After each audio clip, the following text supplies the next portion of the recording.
Okay, gang, let's do this problem. This is 4.3, number 49. You want to make the left side look like the right side. The one thing that you do not want to do when you solve this is you cannot move anything from the left to the right or from the right to the left, okay? What's on the left has to stay on the left. So it's sort of like this. You have to keep it, you have to keep the 1 by itself, and you have to, through the identities, make the left side look like a 1, okay? Now, since the left side is so fancy and the right side is just a 1, I'm going to go right ahead and start foiling. I'll write down all the steps so you can see it.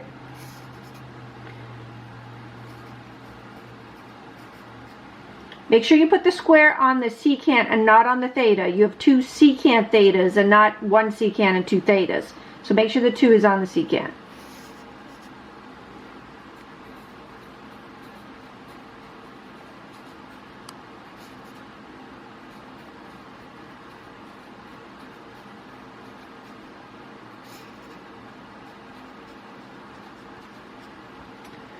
Alright, so now I foiled everything out. Now I'm going to combine like terms. These are like terms.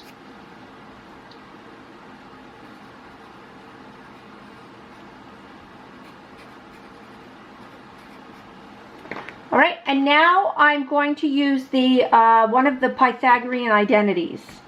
So I'm going to use tangent squared of theta plus 1 equals the secant squared of theta. Alright, so I have to, these identities are not fixed, they are movable. So like I'm looking at this and I'm seeing that the secant's positive, the tangent's negative. So they took the tangent, they took this formula and they moved the tangent to the left side. Okay, so try to remember these identities, you can manipulate them to format them as you need them. So they move this over here. So that means that secant squared minus tangent squared is equivalent to 1. So at this point, I can say 1 is equal to 1, and that's when you're done. That's when you finish these. When you make the left side, through identities, be the same value as the right side. So I did it. So at the very end, I used the Pythagorean identity for tangent and secant. Okay, gang, that's it on this one. Catch you. Bye.